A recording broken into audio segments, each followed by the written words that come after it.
Selamat siang, Bapak dan Ibu. Jadi hari ini saya Dwi dan rekan saya Henda, kami akan nggak mau bilang berbagi sih, mungkin lebih ke apa ya, menemani Bapak dan Ibu cerita-cerita, ngobrol-ngobrol tentang extended essay di Indonesian A. Jadi judul presentasi hari ini adalah Extended Essay in Indonesian A di Holy Trinity. Mungkin terkesan awalnya mungkin cukup berat gitu ya, terlalu terlalu berat gitu, tapi pembahasan hari ini ringan sih sebetulnya karena kita membahas apa yang sudah kita lakukan selama ini dan uh, dari sesi diskusi ini kami berharap bahwa ada hal-hal baru yang bisa kita bahas bersama seperti itu. Eh, jadi perkenalkan, nama saya sekali lagi mau perkenalan dulu, nama saya Dwi, saya dari Singapura School Pandai Kapuk dan rekan saya. Halo, selamat siang Bapak Ibu. Perkenalkan nama saya Henda, saya dari SIS Kota Gading. Oke, kita mulai saja Pak Henda. Oke, silakan Pak. Ya, jadi boleh ke slide berikutnya. Iya, sip. Jadi sebetulnya objektif kita hari ini kita kami ingin berbagi sih, mau berbagi pengalaman eh, dalam beberapa tahun terakhir dapat siswa yang kami bimbing gitu. Jadi kami ingin berbagi pengalaman, sharing dari apa yang sudah kami lakukan beberapa tahun terakhir tentang extended essay. Jadi eh, sebetulnya sesi ini bertujuan untuk membantu para guru yang mungkin ditunjuk sebagai pembimbing siswa untuk menulis extended essay. Jadi bukan hanya untuk guru yang mengajarkan Indo-E saja, jadi bisa juga untuk guru yang mengajarkan mata pelajaran lain, mungkin Indonesian B, AB Initio, atau mungkin pelajaran MYP yang mendapat rezeki untuk membimbing siswa di mata pelajaran Indonesian A ini. Jadi mungkin pertama kali dikasih gitu kan, mungkin nanti pengalamannya teman-teman bisa sharing juga, ada yang langsung dicemplungin, dapat anak atau siswa bimbingan tanpa ada persiapan sebelumnya. Kita akan bahas itu, kita akan membincangkan soal itu. Dan juga kita akan membahas fokus dari diskusi ini adalah sebetulnya apa sih yang harus disiapkan oleh guru, oleh siswa sebelum dan selama refleksi pertama. Nanti kita akan bahas bahwa sesi refleksi itu akan menjadi bagian keseluruhan dari extended essay dan kita akan membahas di Holy Trinity-nya ini sendiri atau 3 elemen terpenting yang dapat dibahas dengan siswa sebelum menulis extended essay. Dan terakhir kita akan coba berbagi strategi untuk membantu para siswa dengan diskusi yang interaktif. Lanjut Pak Henda. Nah, baik. Sebelum saya dan Pak Henda melanjutkan diskusi, kami ingin mendengar dari teman-teman yang ada di ruangan ini pengalamannya berhubungan dengan extended essay sebagai bagian dari IB Diploma Program itu sendiri. Mungkin ada yang ingin bercerita, teman-teman, silakan. Silakan dinyalakan saja mikrofonnya, tidak usah malu-malu.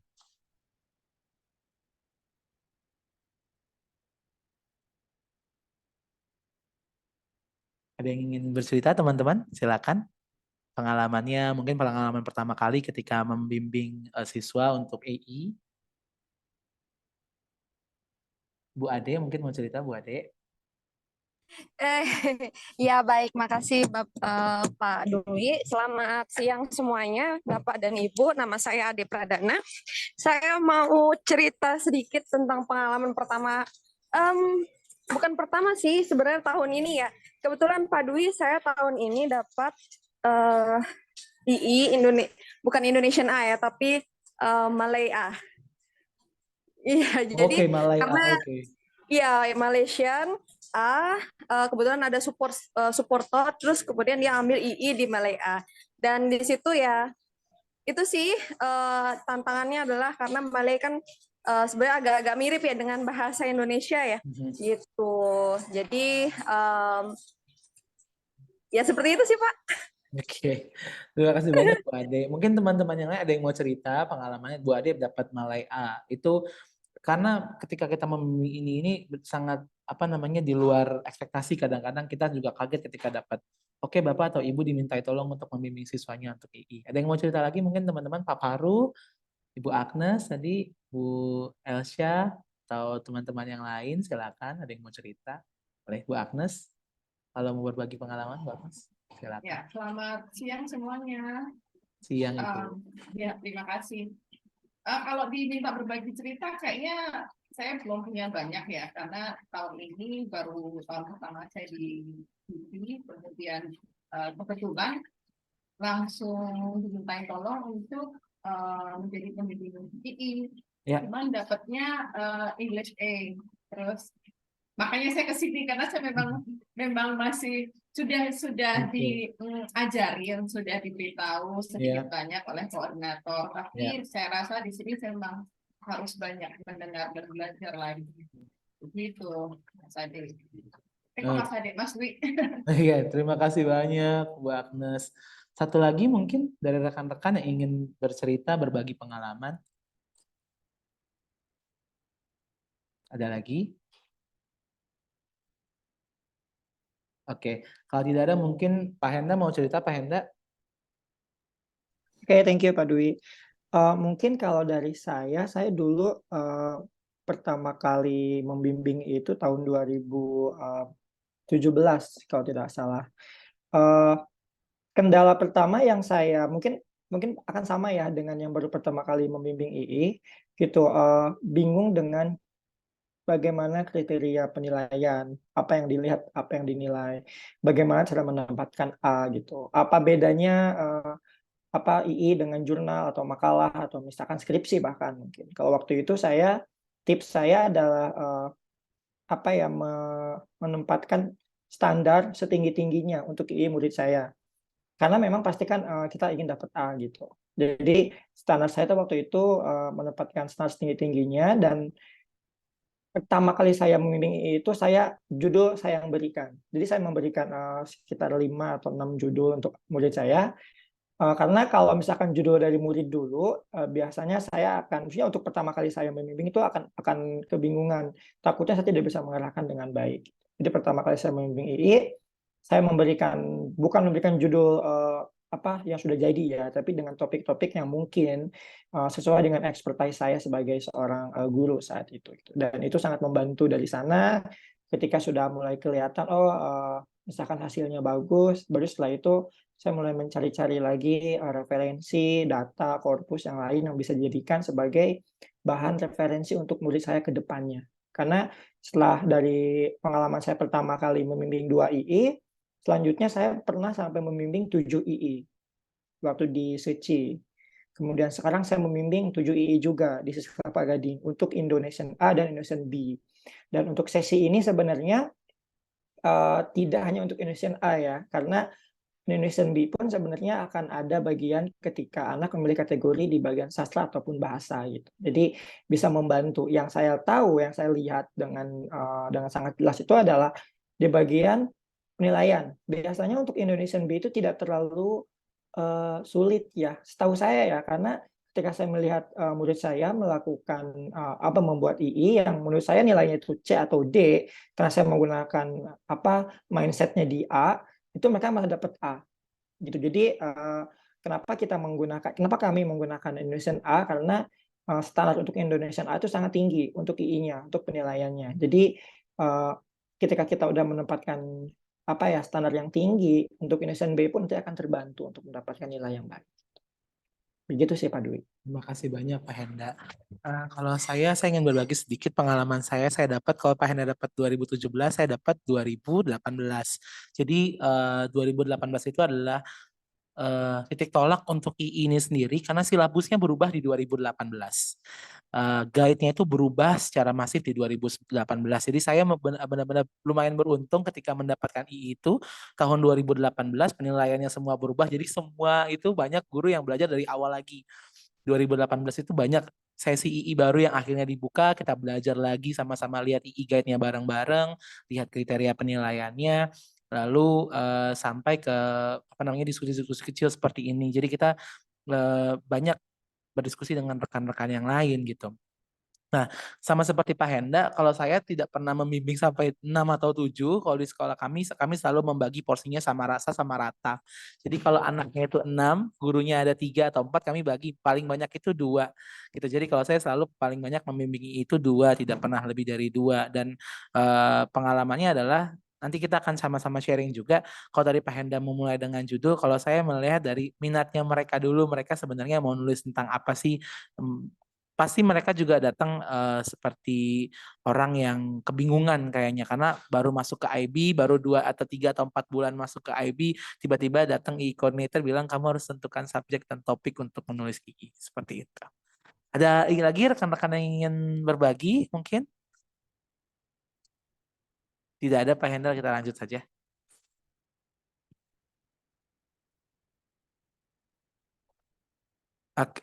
Slide sebelumnya Pak Hendra. Oh ini ya. Oke, sip. Kalau teman-teman melihat sebetulnya objektif penulisan II ini ada beberapa. Setidaknya kita bisa melihat bahwa ada 3 objektif penulisan II bagi para siswa.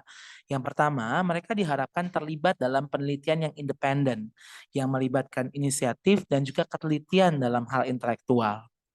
Jadi dalam hal ini mereka benar-benar orang atau siswa yang akan melakukan penelitiannya sendiri, melakukan analisis mendalam terhadap korpus yang mereka pilih misalnya, atau fenomena yang telah mereka lihat dan mereka akhirnya pilih, oh saya mau membahas tentang ini, saya mau melihat tentang ini dari teks atau dari korpus yang ini.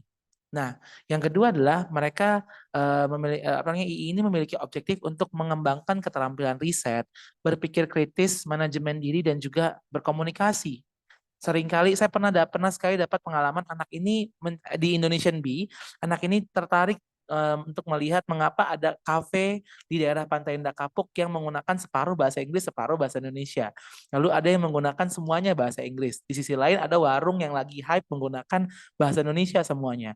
Nah, dia ingin tahu mengapa fenomena seperti itu terjadi. Akhirnya dia memutuskan untuk melakukan penelitian untuk membuat II di Indonesian Bee yang akhirnya dia sampai datang ke tempatnya, temui ownernya, permisi, lalu belajar wawancara juga, dan mereka akhirnya melihat, oh alasannya karena ini. Dan yang terakhir adalah objektif untuk merefleksikan apa yang telah mereka pelajari selama meneliti dan menulis laporan penelitian. Itu biasanya terlihat di RPPF, dokumen pelengkap II yang harus diisi dan juga nanti akan harus diserahkan bersama dengan II-nya. Poinnya juga lumayan sampai 6 poin untuk RPPF itu sendiri. Begitu. Lanjut Pak Henda.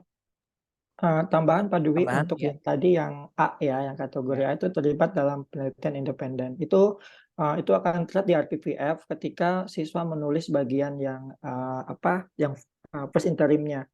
Karena anak atau siswa tidak boleh mengatakan bahwa gurunya menyuruh atau gurunya Ya. menyarankan. Tapi benar-benar anak yang terlibat di dalam di dalam proses pembuatan II itu. Makanya saya sudah mengatakan untuk terhati-hati dalam membuat RPVF semuanya gitu. Karena tidak boleh ada kata-kata tadi kalau gurunya yang menyarankan, gurunya yang menyuruh gitu, gurunya yang memberikan itu nggak boleh. Jadi itu cuma tidak boleh dan ada pengurangan penilaian kalau kita menuliskan hal seperti itu. Ya. Seperti itu ya Pak Dwi. Yes, Pak Henda. Lanjut. Nah, lalu tadi kan sudah disampaikan nih sama Pak Henda. Kira-kira menurut teman-teman peran guru, lalu kalau tidak boleh mengarahkan secara langsung, apa saja peran guru untuk membantu siswa dalam menulis II? Mungkin teman-teman ada yang mau cerita, sharing. Kira-kira peran guru itu apa saja sih dalam proses penulisan II ini? Silakan. Ibu Delia mungkin mau cerita, Ibu Delia, silakan.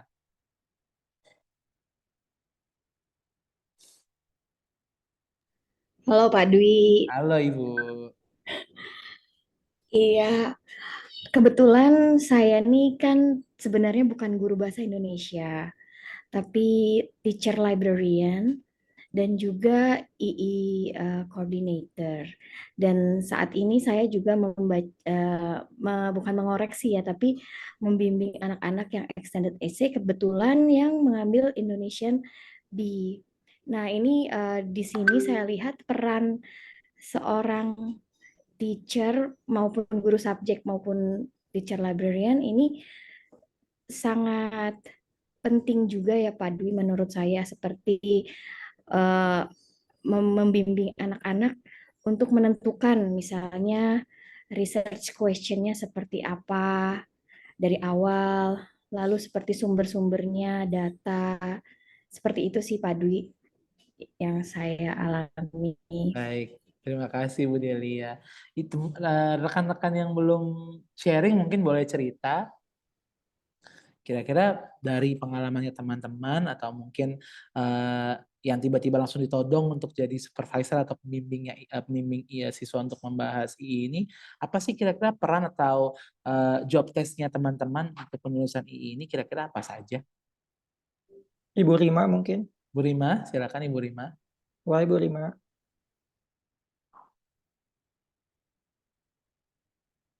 Iya, Pak. Halo Ibu. Halo. Manggil saya kan ya? Iya Ibu.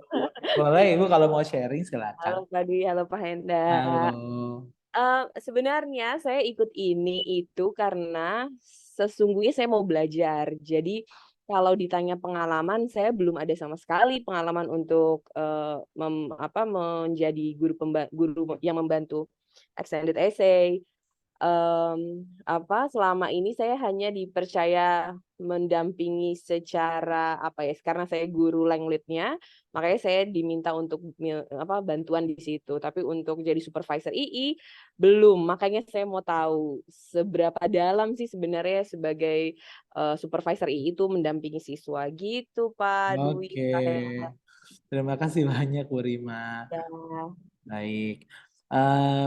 Boleh deh kita next slide dulu deh Pak Henda. Sebetulnya pembimbing atau supervisor II ini ada beberapa tugas atau fungsi atau peran yang harus dilaksanakan.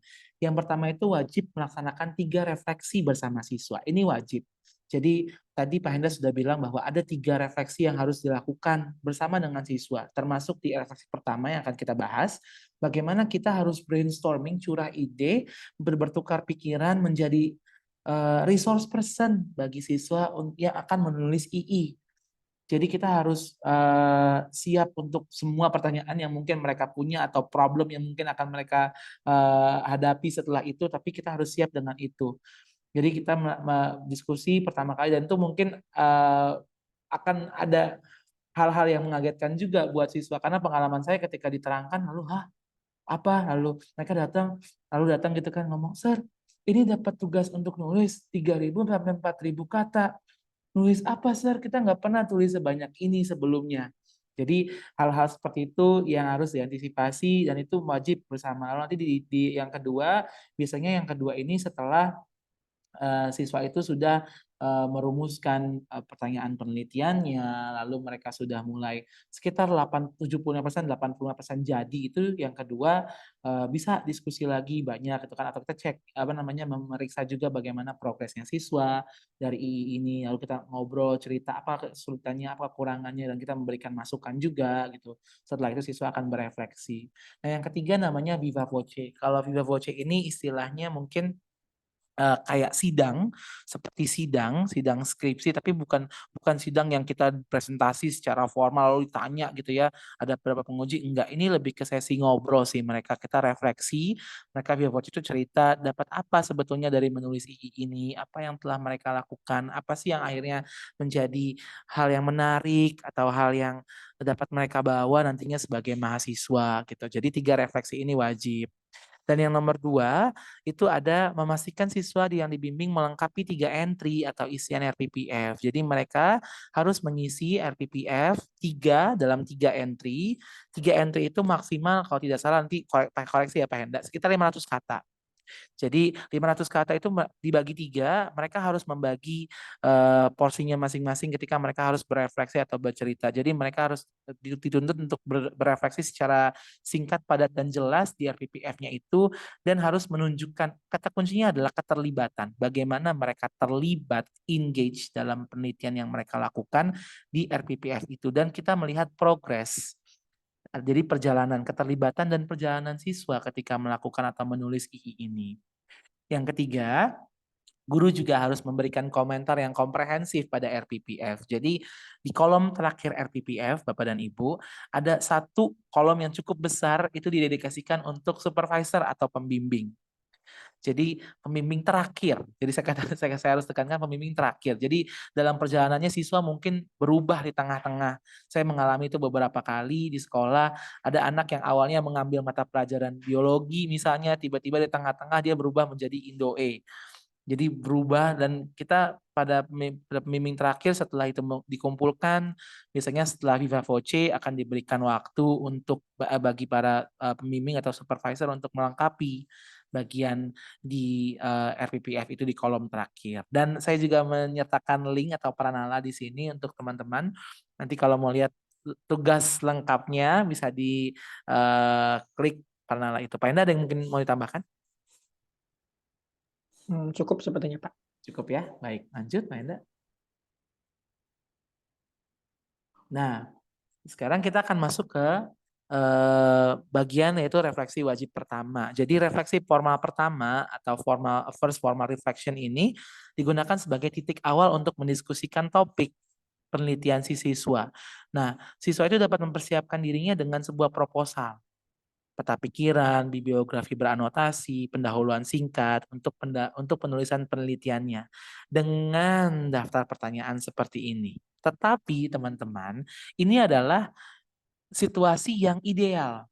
Ini kondisi yang ideal yang seharusnya terjadi. Siswa memilih, oh Bu Ade, saya mau menulis di II di mata pelajaran Indonesian A Langlet di Indo E, karena saya mengambil Indo E Langlet.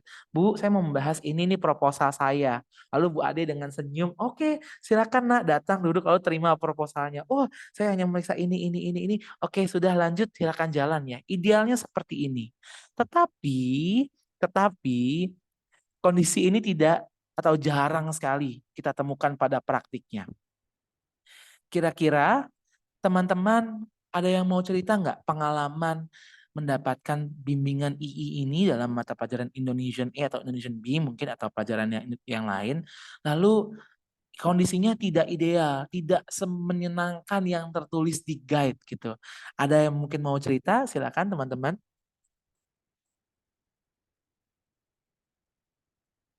Pengalaman buruknya atau mungkin hal-hal yang mau dicurhatin, ini saya pernah dapat seperti ini, silakan, jangan malu-malu, silakan bercerita supaya yang lain tahu. Silakan Pak, silakan lagi dengan Bu Ade. Iya, saya mau sharing ya Pak Dwi dan Silakan. Bapak Ibu sekalian. Jadi pengalaman saya yang paling nggak enak terkait II sebenarnya yang pertama ya, biasanya selalu yang pertama ya. Jadi pas pertama itu saya baru mengajar IB, kemudian saya dapat siswa bimbingan II, tapi saya tidak yakin dengan topiknya.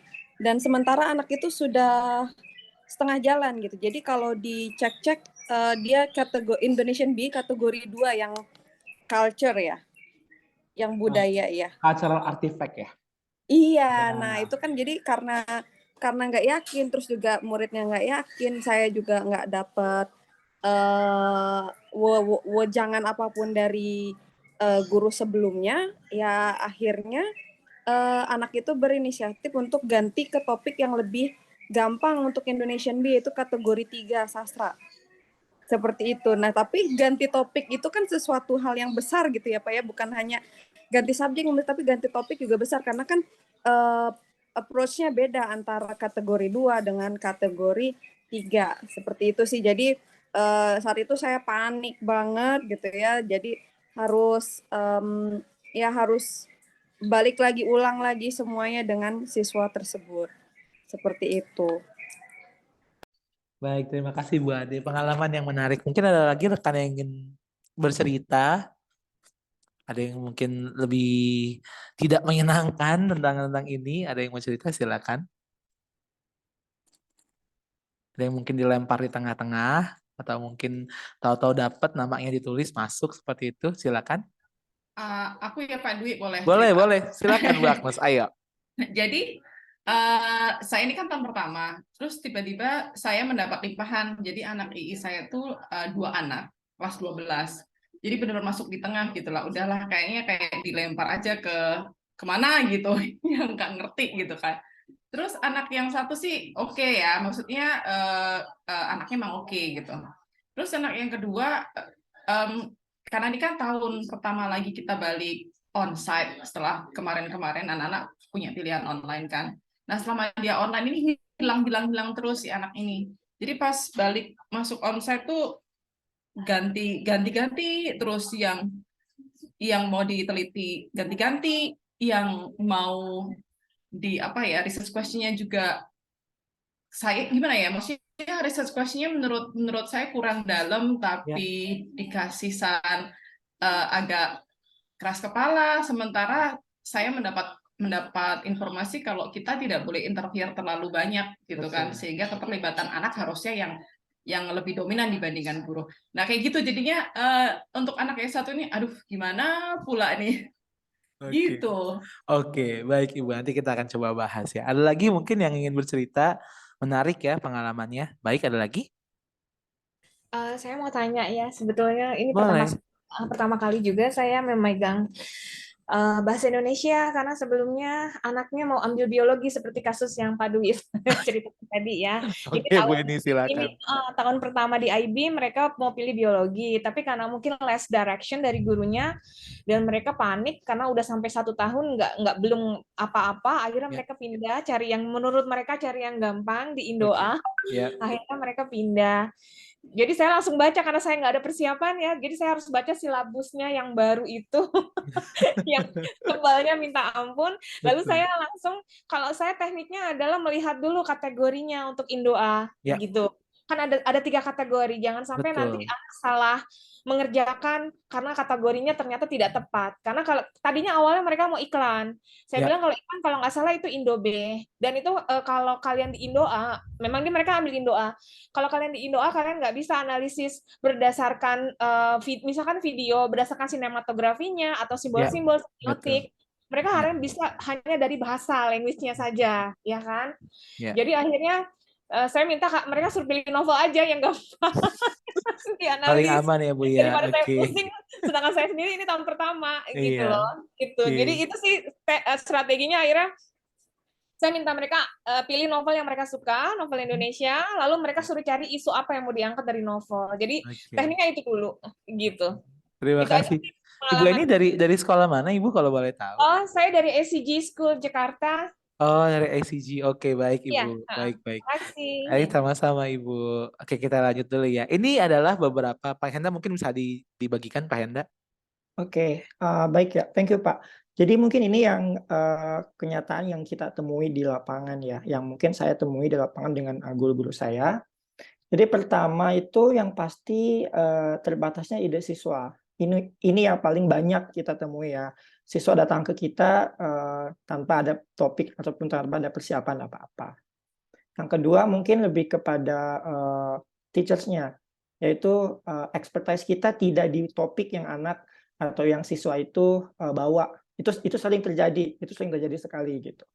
Contohnya saya pribadi ketika di Indo A maupun di Indo B, jujur saja saya tidak pernah mau menerima cerpen gitu. Karena kalaupun siswa dapat memilih cerpen dan itu pun diperbolehkan, cerpen seperti apa yang mereka bawa itu harus benar-benar memiliki signifikansi yang sangat tinggi untuk diteliti. Apakah itu persamaannya misalkan. Jadi harus benar-benar membawa hal yang unik dari cerpen. Saya pernah menegur guru saya karena menerima cerpen dan dia mengatakan bahwa itu akan dapat A dan ternyata dapat C.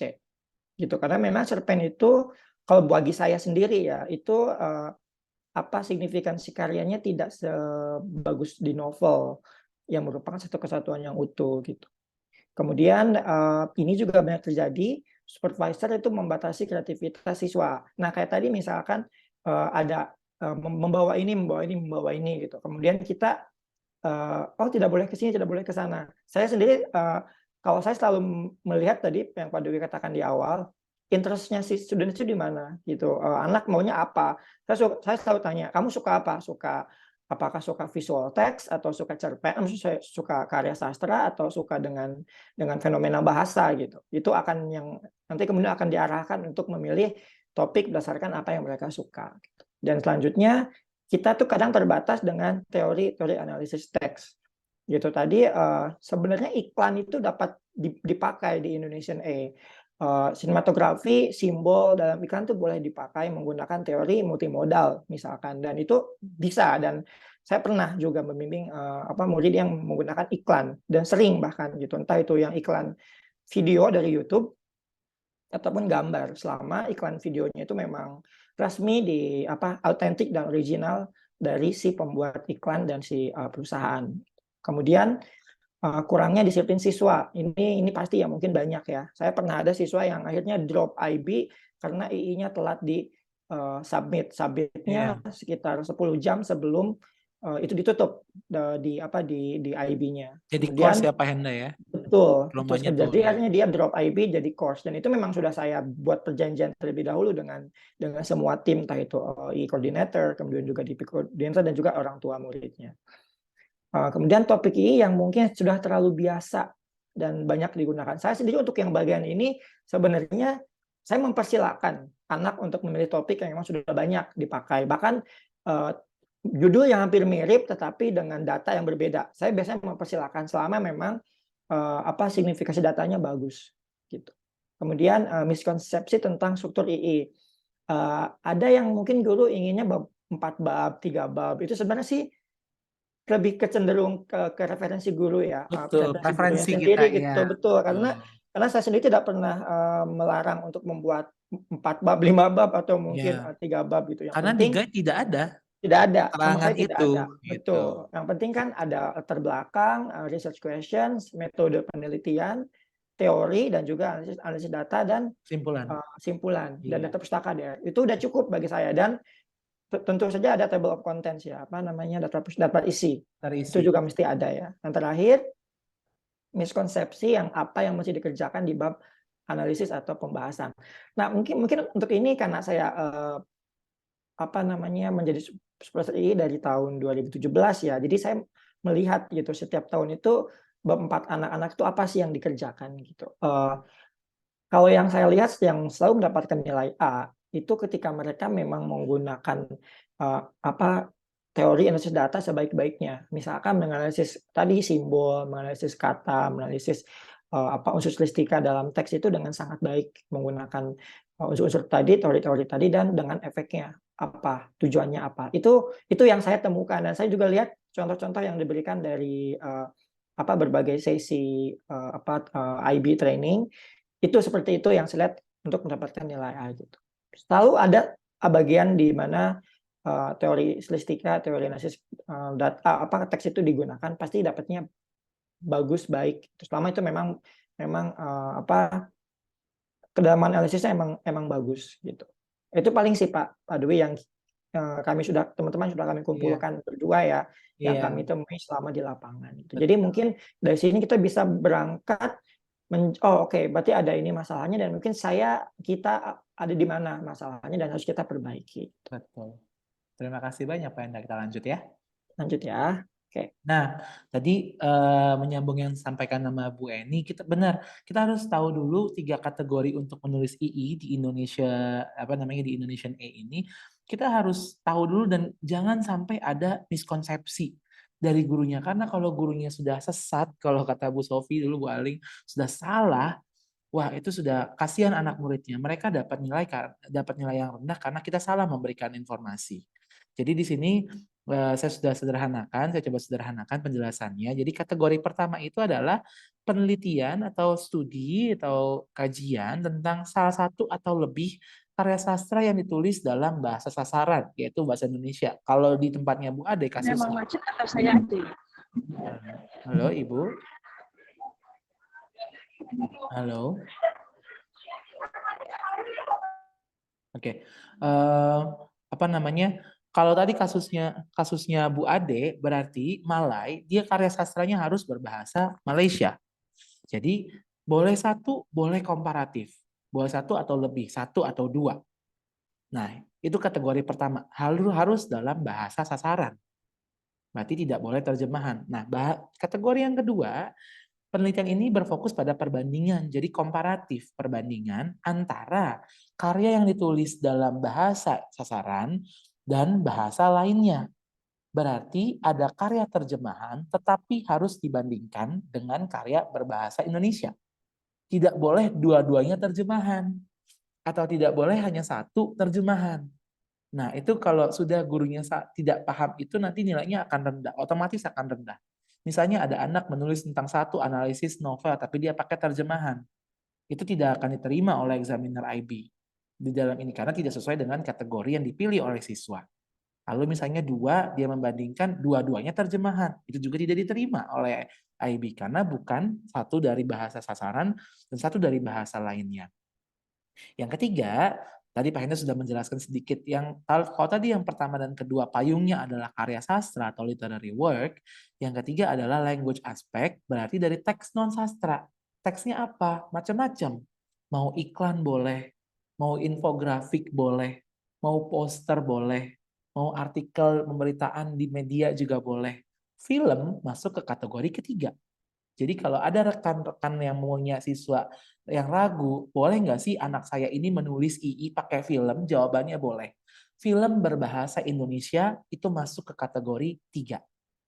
Jadi harus hati-hati ketika menerangkan bagian yang ini. Kadang-kadang siswa disuruh baca dia juga kayak, oh ya udahlah nanti gurunya juga pasti nerangin gitu. Jadi paling tidak kita sebagai guru harus punya pemahaman yang mantap ketika membahas atau membincangkan 3 kategori ini kepada para siswa kita. Pak Hendra yang mau ditambahkan? Cukup sih Pak. Lanjut. Oke, baik. Terima kasih. Nah, ini adalah di Holy Trinity atau 3 komponen yang paling penting ketika kita membahas II untuk menolong atau membantu para siswa kita ketika kita membimbing II ini. Yang pertama adalah konteks, yang kedua adalah konsep, yang ketiga adalah korpus. Saya sampaikan sedikit. Jadi yang pertama adalah konteks. Konteks ini merupakan bagian atau latar belakang atau isu yang menjadi dasar pelaksanaan penelitian. Biasanya siswa itu datang, mereka punya interest nih, punya hal-hal yang ingin mereka teliti, punya minat untuk meneliti sebuah isu. Misalnya saya pernah punya pengalaman dari murid saya, kita ada TED Talks di sekolah. Setelah TED Talks itu ada salah satu sumbernya adalah seorang transgender. Lalu dia datang ke saya, Pak Dwi, kayaknya menarik ya Pak kalau melihat isu transgender ini. Lalu dia cerita, ada nggak sih Pak Dwi yang ada novel di Indonesia yang membahas tentang isu transgender ini? Kalau ada, mau dong kita kaji lebih dalam. Cerita konteks seperti itu. Lalu yang kedua adalah konsep. Nah, konsep-konsep ini adalah hal-hal yang atau istilah yang akan dibahas oleh siswa secara komprehensif dalam penelitian. Istilah-istilah inilah yang menjadi kunci yang akan dibahas. Jadi mau membahas tentang apa sih? Oh, saya mau membahas tentang ketidakadilan, Pak. Oh, saya mau membahas tentang bagaimana representasi LGBT, Pak. Oh, saya membahas tentang konsep-konsep inilah. Dan mereka harusnya akrab dengan konsep-konsep ini. Karena mata pelajaran Indonesian A itu sejatinya dibangun oleh konsep 7 key konsep dalam mata pelajaran ini. Nah, yang ketiga adalah korpus atau sumber data. Kadang-kadang kita langsung kita lewatin konteks, kita lewatin konsep, langsung datangnya ke korpus. Oh ya udah, kamu menulis II, nih ada buku, nih ada film. Oh ya udah ada ini. Nah, ini adalah 3 komponen ini. Apakah mulainya harus dari konteks konsep baru korpus? Idealnya demikian. Tapi mungkin saja ketika berada dalam situasi tertentu, siswa bisa mulai dari konsep dulu atau korpus dulu. Mungkin kita bisa bahas satu-satu ya Pak Henta ya. Jadi yang pertama tadi konteks, kita lihat Pak ilustrasinya. Next. Nah, ini yang tadi saya bilang.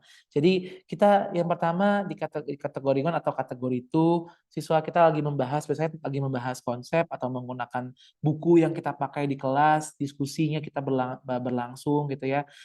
Lagi enak membahas tentang bagaimana sih kehidupan masyarakat Indonesia sebelum kemerdekaan. Lalu siswa ini kemudian tertarik, Sir, berarti kenapa yang dibahas dalam buku ini cuma tentang laki-laki ya? Saya mau tahu dong, Sir, tentang perempuan itu seperti apa sih di Jawa misalnya. Akhirnya ia membahas tentang mencari tahu tentang kehidupan perempuan di Jawa. Dia mencari-cari konteks itu, dia mencari bahwa akhirnya, oh saya nemu nih Sir, bahwa ada sebuah novel namanya Gadis Pantai karya Pramudia Anantatur. Dia membahas tentang kehidupan perempuan di Jawa sebelum masa kemerdekaan, bagaimana itu terjadi. Nah, Pak Hendra yang kategori 3 konteksnya. Oke, terima kasih Pak Dwi. Saya nambahin ya untuk yang kategori 1 dan 2, salah satu contoh konteks mungkin kalau kita membicarakan tentang periodisasi sastra ya Pak. Kalau misalkan kita sedang membicarakan periodisasi sastra dalam pemilihan sastra, mungkin kita bisa menambahkan tentang bagaimana ciri-ciri khas setiap pengarang dalam membuat cerita mereka. Contohnya misalnya Iwan Simatupang, kemudian juga Ahmad Tohari. Nanti anak biasanya akan datang dengan curiosity ya, dengan rasa penasaran. Oh, nanti mereka akan membuat topik dari sana. Gitu. Dan untuk kategori 3 sendiri itu tentang bahasa ya, artinya tentang linguistik. Jadi linguistik, kalau kita membicarakan linguistik itu tidak hanya teks tertulis, itu yang mungkin perlu diingat Bapak Ibu Iya. ya. Jadi jangan hanya membawa teks tertulis, artikel semacam itu dalam data untuk siswa kita sebagai topik, tapi kita mesti paham bahwa teks itu bukan cuma teks tertulis atau textual text, tapi juga ada yang disebut dengan visual text gitu. Dan kalau kita membawa itu kita punya punya space yang lebih untuk dibagikan kepada siswa kita topik-topik yang berkaitan gitu. Salah satunya adalah saya pernah membicarakan tentang iklan produk susu sebagai body of works di dalam kelas, dan ada siswa yang mungkin bisa tertarik dengan kok kok sama gitu, kok setiap dekade kok iklannya gitu-gitu aja gitu, kok mirip gitu loh, dan dia akhirnya mencetuskan ide untuk melihat ideologi dan citraan itu dalam iklan yang lainnya gitu. Dan itu hanya salah satu contoh gitu. Contoh lainnya ada banyak lagi, misalkan ketika melihat bagaimana sebuah isu digambarkan di dalam media yang berbeda, misalkan isu transgender, isu agama dalam media Tempo dan misalkan Republika kok berbeda kok kenapa di media Tribun News itu judulnya kok seperti ini, kok banyak clickbait di media ini dan media itu bisa jadikan sebagai landasan kita untuk anak itu melihat topik yang mungkin tiba-tiba mereka suka gitu, tiba-tiba mereka langsung tertarik gitu. Karena kalau di sekolah saya kita tidak ada II sesi untuk guru membimbing murid, jadi benar-benar apa yang diberikan di kelas lah yang akan mereka lihat gitu. Dan harapannya ya dengan memberikan konteks terlebih dahulu di awal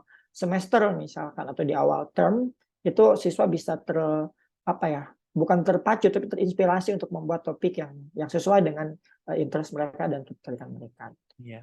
Pak Hendra, sebelum kita lanjut ada pertanyaan dari Bu Eni. Struktur II apakah seperti skripsi, ada pendahuluan, teori, metodologi, analisis, dan kesimpulan? Pak Hendra yang jawab deh. Kalau saya iya. Kalau saya selalu antara bab 1 itu hanya berisi latar belakang, pendahuluan dan latar belakang dan research questions, bab 2 teori, bab 3 metode penelitian, bab 4 itu analisis data atau pembahasan, bab 5-nya simpulan. Saya selalu seperti itu. Tapi kalau ada siswa yang dengan gayanya sendiri, saya persilahkan. Yang pasti metode itu harus ada. Itu ada dalam kriteria penilaian tentang metode yang dipakai. Kemudian juga teori jelas harus ada. Tapi mungkin tidak sebanyak di skripsi ya. Karena kalau teori misalkan tentang analisis ideologi dalam iklan Denko misalkan. Cukup kita membahas tentang ideologinya dan juga tentang bagaimana kita menganalisisnya, yaitu AWK-nya pakai apa, misalkan teorinya pakai apa, cukup. Atau iklan saja, iklan ideologi itu sudah cukup, sudah lebih dari cukup. Karena saya selalu membagi, ini saya ya, mungkin Bapak Ibu akan berbeda juga. Kita kan ada 4.000 kata maksimal. Saya selalu membaginya itu 1.000 kata untuk bagian latar belakang dan juga teori. Sisanya 2.000 kata, 500 kata untuk bagian metode. Jadi si analisis data, dia mesti punya bagian paling banyak di antara bagian yang lainnya.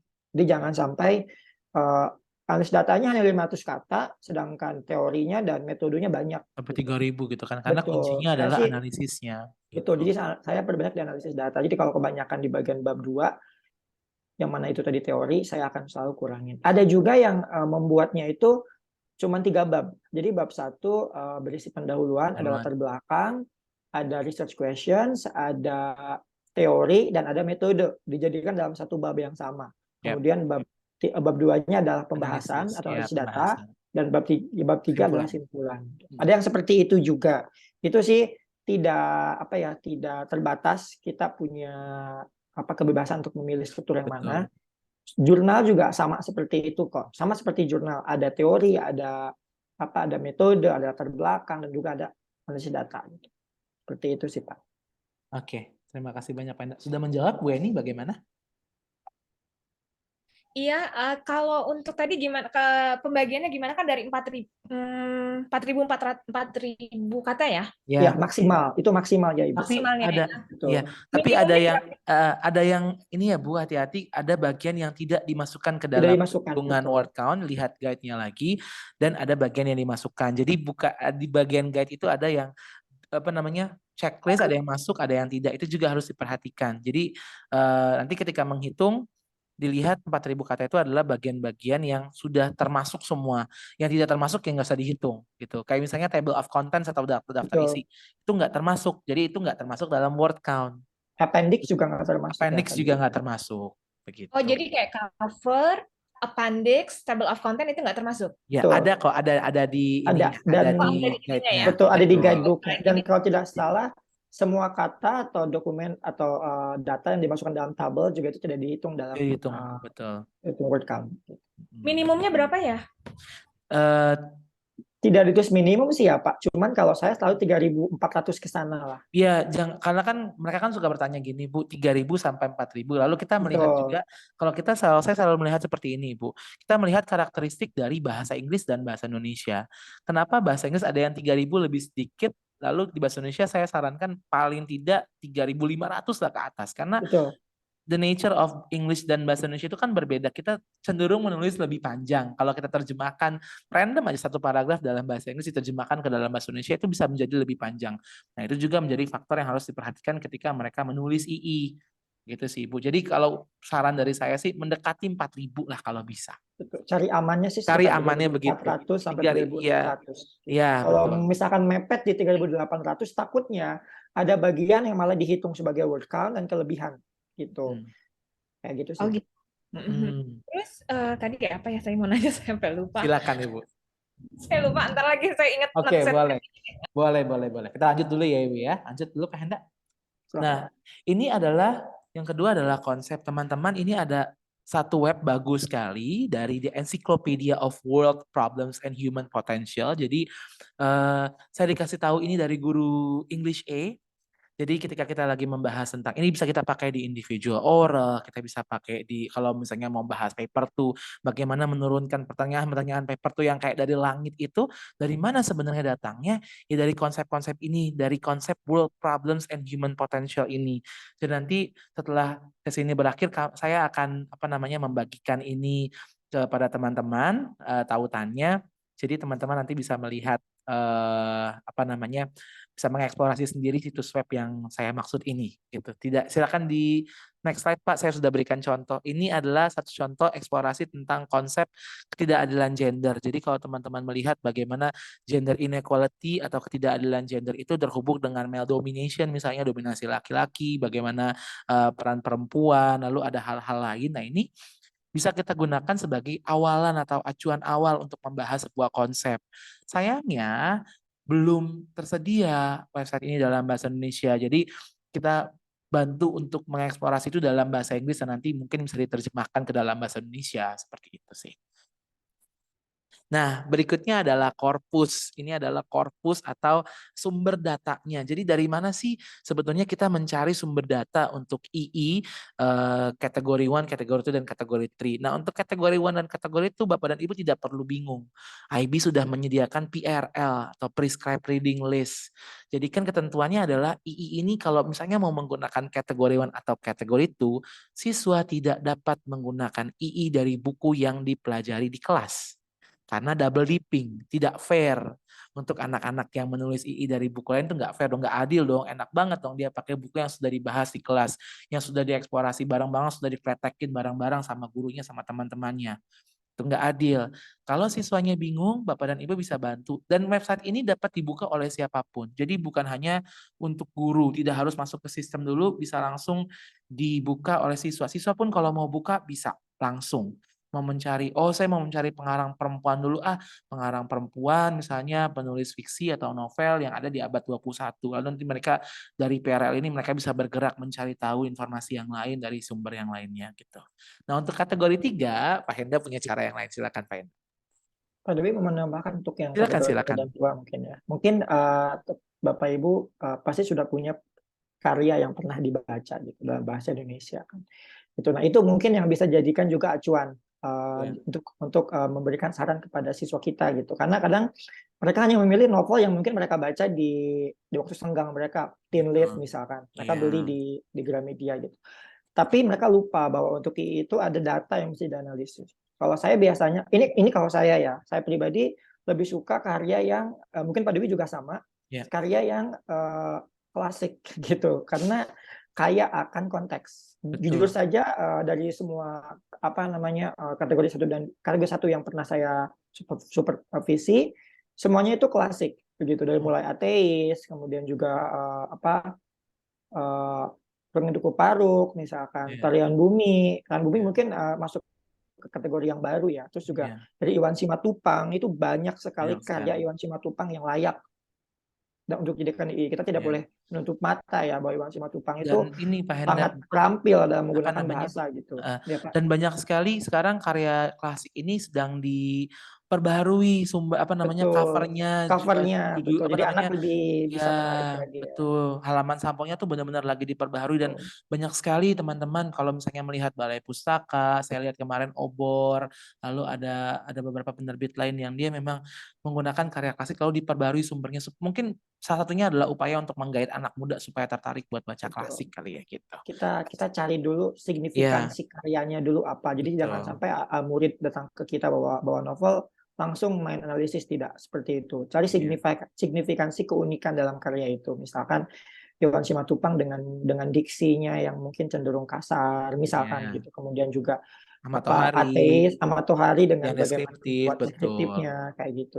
Itu bisa dijadikan sebagai bahan kita kepada anak supaya jadi anak punya bimbingan juga gitu. Walaupun memang kita tidak boleh interfere terlalu jauh ya, tapi Betul. memberikan saran dan pertanyaan terhadap signifikansi karya itu perlu untuk anak. Jangan sampai anak datang ke kita persilakan langsung tanpa kita tahu Ya. apa yang mesti dianalisis dalam karya tersebut. Dan untuk kategori 3, sebenarnya kategori itu kan kategori linguistik ya, kategori bahasa. Korpusnya ada di mana-mana, itu paling banyak sebenarnya korpusnya gitu. Cuman kembalikan ke kita dan ke murid. Muridnya mau dapat A atau B atau C gitu. Kalau untuk dapat A, korpusnya harus bagus gitu. Datanya harus benar-benar memiliki signifikansi masalah gitu.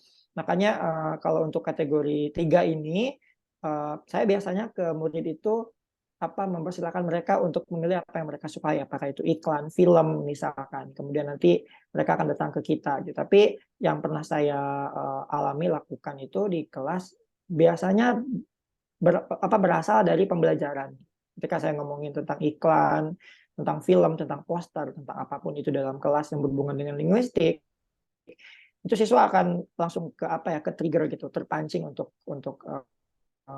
melihat lebih jauh lagi apa yang sedang dibahas gitu di dalam karya yang di dalam data itu gitu. Nah, salah satu tempat yang pernah saya pakai ya itu adalah di website ini, di Facebook. Ada banyak sebenarnya. Ini ada iklan jadul Indonesia. Iklan jadul itu sangat syarat sekali dengan muatan signifikasi masalah. Kalau menurut saya ya gitu, mulai dari iklan Denko, iklan Blue Band, saya masih ingat Ben, banget. lampu Gitu. Philips. Iya, Philips ada banyak Ya. sekali sebenarnya iklan jadul yang bisa kita layak untuk kita pakai ke anak gitu. Kita berikan saja datanya anak biar anak yang memilih sendiri gitu. Ini salah satunya bisa dilihat oleh Bapak Ibu ya, nanti mungkin bisa dicek juga. Dan selain data ini saya juga ada data lain, korpus lain di ini di Instagram ya, ada di Beni Mas, itu udah sangat biasa. Kita udah tahu tentang karya-karyanya ya. Di Mari Kita Bahas, Stella's Playground, lebih kepada ilustrasi-ilustrasi tertentu tentang gender, tentang kekerasan pada rumah tangga misalkan. Ada banyak sebenarnya, ini adalah salah satu contoh aja ya. YouTube itu paling kaya sebenarnya, salah satunya YouTube ya kalau melihat iklan gitu. Kemudian apalagi ya Pak, banyak sih sebenarnya ya. Banyak banget. Kalau TikTok. untuk yang kategori 3, iya betul. Ya, Saya juga anak saya TikTok. sekarang ada 3 orang yang buat TikTok gitu. Betul. Iklan ya dari Iklan, TikTok ya kayak gitu. video-video singkat gitu. Jadi kita Betul. sebagai guru jangan membatasi bahwa oh ya udah pakai ini aja gitu. Saya juga bilang kalau kalian mau coba apapun yang baru, jadi kalian belajar, saya belajar, sama-sama kita cari apa yang mau kita gali. Dan saya sangat senang sekali kalau ada anak yang mau datang dengan idenya gitu. Saya juga suka berbagi Pak Henda kalau boleh nambahin, karena saya juga sedang menulis tugas akhir juga dari TikTok gitu. Jadi saya cerita bahwa oh iya ya sir, ternyata bisa ya kita gali ya dari hal-hal kecil di sekeliling kita begitu. Jadi mereka juga punya opsi yang tidak terbatas untuk menulis II seperti itu sih.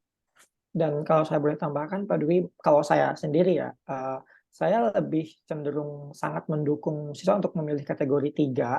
Kenapa? Karena datanya biasanya lebih banyak dan Iya. lebih menarik dan signifikansi masalahnya juga lebih, kalau istilahnya itu lebih seksi untuk sebuah penelitian gitu. Apalagi kalau kita misalkan kita juga salah satunya korpus yang lainnya yang mungkin tidak saya masukkan di sini adalah kita melihat berita-berita tentang gender, tentang kekerasan itu di 10 tahun ke belakang gitu, mulai dari kasus-kasus yang berkaitan dengan seperti Ratu Atut, kemudian Melinda di banyak sebenarnya ya kasus-kasus tertentu yang sering di blow up dan diberitakan sedemikian rupa. Nah, itu tuh bisa dijadikan sebagai data juga, tergantung apa yang mau diteliti oleh siswa.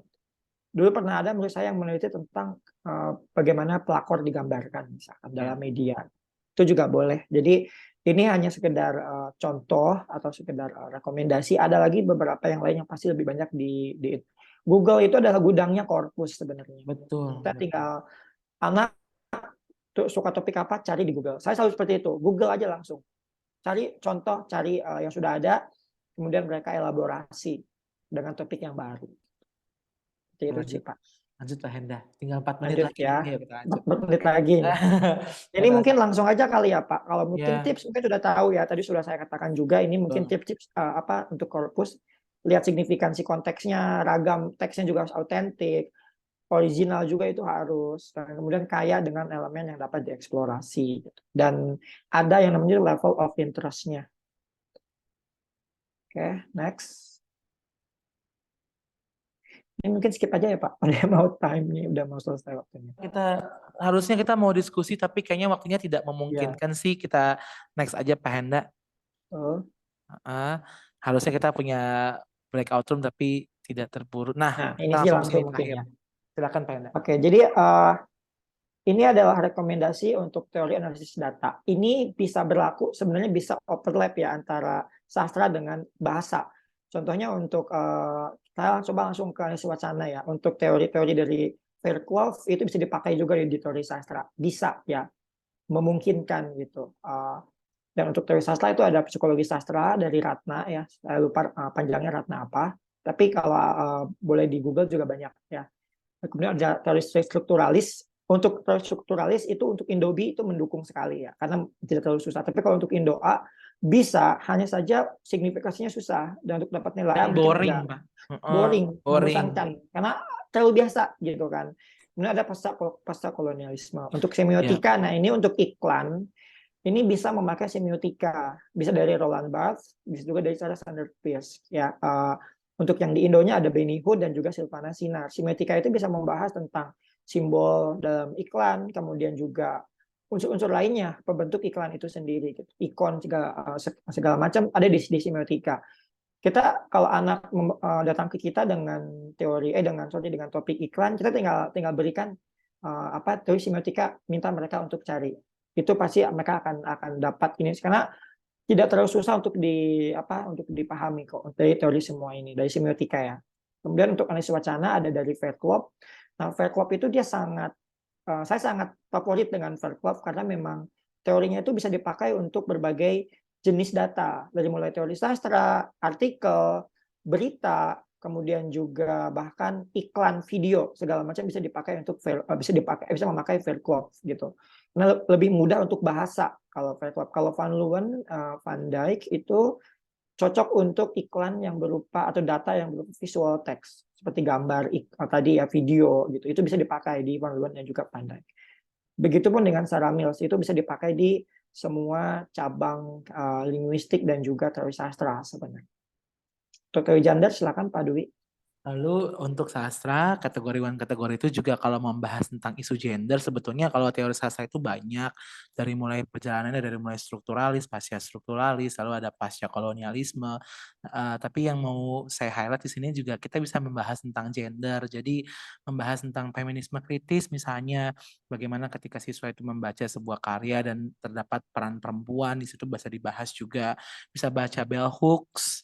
Jadi bell hooks itu adalah kalau dilihat dari namanya juga dia tidak mau menulis namanya dengan huruf besar. Jadi bagaimana dari bell hooks itu bisa membahas tentang bagaimana laki-laki, peran laki-laki dalam society atau masyarakat yang membahas tentang gender. Lalu ada Judith Butler sama Anne Oakley tentang gender trouble di Judith Butler. Jadi bagaimana perkembangan gender, konstruksi identitasnya. Jadi bagaimana gender selalu dikaitkan dengan seksualitas misalnya, bahwa gender merupakan konstruksi sosial dan ternyata seksualitas pun bisa dikatakan sebagai konstruksi sosial juga. Jadi banyak sekali hal yang bisa kita bahas ketika membahas tentang karya sastra ini dan pembahasannya tidak akan berhenti sampai di situ. Seperti itu sih Pak Henda dan rekan-rekan. Mungkin ada yang mau menambahkan Ada yang mau menambahkan teorinya? atau bertanya atau sharing, silakan teman-teman.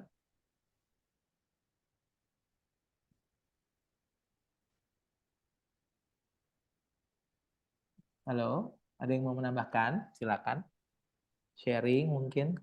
Saya malah mau bertanya. Oke, silakan Ibu Eni, boleh. Ini untuk yang strukturalis tadi kan dibilang ya, ini contohnya untuk iklan ya katanya. Sedang kalau untuk novel katanya a little bit boring ya. Kalau pakai Bukan Ibu, maksudnya untuk Indobi. Kalau untuk Indobi. Indoa itu agak kurang gimana ya? kurang dalam, Kurang sesuai. Kurang dalam, betul. Kurang Kurang dalam. dalam. kurang deep ya untuk itu. Kurang deep, betul. Biasanya pakai teori siapa kalau strukturalis? Pakai Todorov? Kalau Atau saya sendiri untuk teori sastra di Indoa, saya nggak pernah pakai strukturalis. nggak Saya pernah. selalu pakai psikologi sastra. Dulu pernah ada yang menganalisis tentang bagaimana perubahan tokoh. Saya bisa untuk dalam contoh ya, contoh Ada contohnya kok. nanti. Ya. Jadi bagaimana teoris Sigmund Freud itu diimplementasikan dalam melihat perubahan karakter Hasan dari waktu ke waktu sampai dia akhirnya berubah menjadi seorang ateis gitu. Jadi harus seperti itu, Ibu. Jadi dilihat bagaimana merupakan apa bahasa yang dimunculkan kayak seperti itu. Tapi kalau untuk strukturalis, untuk Indo-A saya tidak pernah. Bahkan untuk Indo-B pun saya tidak pernah. Tapi bisa dipakai. Bisa dipakai. Tapi akan sangat boring sekali sih. Jadi sebaiknya kalau bahas strukturalis kan bagaimana struktur sastranya itu sendiri. Sastranya aja, betul. Jadi kan tokohnya siapa gitu. Jadi kalau untuk Indo-B mungkin bisa, tapi untuk Indo-A kayaknya lebih baik bergerak di isunya sih. Gitu. Iya. Oke. Ya, cukup jelas. Terima kasih. Oke, terima kasih banyak. Teman-teman, apakah ada yang ingin tanyakan lagi? Kalau tidak, boleh silakan next slide Pak Henda. Jadi kami juga menyediakan sedikit, teman-teman, ada beberapa contoh II. Saya bisa salin deh linknya di kolom chat supaya teman-teman bisa langsung klik.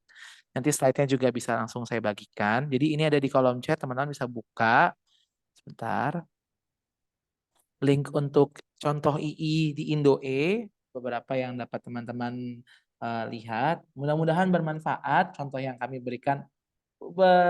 Kami pilihkan sekitar 7 ya Pak Henda tadi ya Pak Henda ya? Betul, 7. Ya, 7 yang nilainya sudah baik. Jadi sudah dinilai oleh examiner dan mendapatkan nilai yang baik, semuanya dapat A. Jadi itu dapat menjadi acuannya teman-teman mungkin bagi yang pertama kali baru membimbing II, lalu mungkin contoh yang didapatkan juga terbatas. Kalau ikut workshop paling 1 atau 2 di language di situs IB juga mostly bahasa Inggris contohnya dan hampir nggak ada. Hampir nggak ada karena contohnya English A lagi. Jadi itu sedikit dari kami dan slide-nya juga nanti saya kirimkan di sini. Saya copy di kolom chat saja, itu biar teman-teman bisa simpan. Oke, langsung di copy saja teman-teman, di copy lalu diambil saja untuk keperluan teman-teman. Selain itu apa lagi yang mau disampaikan Pak Henda? Sudah lewat dari 3 menit nih, mohon maaf teman-teman. Kalau dari saya sih kayaknya cukup sih ya Pak. Mungkin kami tidak memberikan contoh untuk yang kategori 2 karena saya sendiri belum pernah membimbing murid yang melakukan komparatif. Pendidikan II untuk komparatif gitu. Jadi saya tidak bisa memberikan contoh. Tapi kalau untuk yang linguistik itu emang sudah banyak. Murid saya pernah ada yang membuat tentang perbandingan ideologi antara Gojek dan Grab. Kemudian juga mungkin yang paling gampang unsur humor dalam iklan juga itu bisa dipakai. Betul. Jadi banyaklah sumbernya begitu bisa dilihat dari contoh yang diberikan. Terakhir Pak Enda tadi Bu Eni minta email. Jadi kalau teman-teman ada yang ingin bertanya, ada yang punya keluh kesah yang ingin dibagikan ke kami berdua atau mungkin rekan-rekan yang lain, silakan Pak Enda next slide boleh. Jadi bisa kontak kami di email di dwi.ashari@sispik.com atau henda.suhenda@siskg.org. Jadi jangan ragu-ragu, silakan di email saja, silakan kontak saja. Jadi nanti ketika ada pertanyaan teman-teman bisa punya teman diskusi begitu. Cukup ya Pak Henda ya, sudah lebih dari 2:30. Ada lagi yang ingin bertanya teman-teman, silakan. Satu lagi mungkin. Boleh satu lagi, terakhir.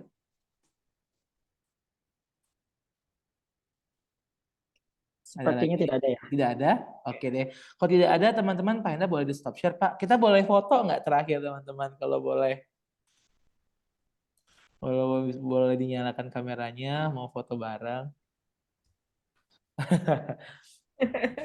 Oke. Baik. Ada Pak Fahru. Oke. Boleh, Bu Agnes. Tadi boleh dinyalakan kameranya, Bu. Pak Hafiz, Pak Mezar, Bu Delia.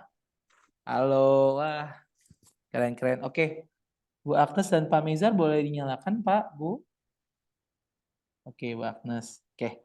Nah, apa deh? Kita foto aja ya.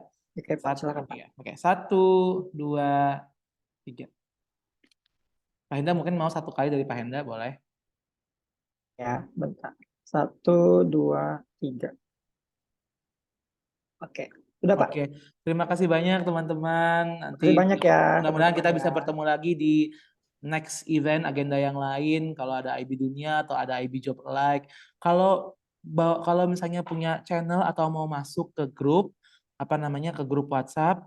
Kami ada sih grup WhatsApp. Jadi saya bisa sebentar, saya mungkin bisa share linknya di sini supaya enak. Di situ ada mungkin kalau bilang aktif nggak terlalu aktif, tapi lumayan lah kalau ada yang mau disampaikan, mau berkeluh kesah, bolehlah berkeluh kesah di grup. Jadi ini sebentar saya masukkan dulu. Kalau ada teman-teman yang mau bergabung, boleh. Sebentar saya pindahin dulu ya.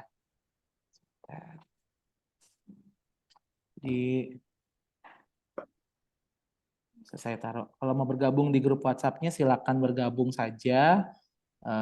Jadi kalau ada pertanyaan bisa langsung diajukan. Sebentar saya copy-in dulu. Nggak lama ini loadingnya.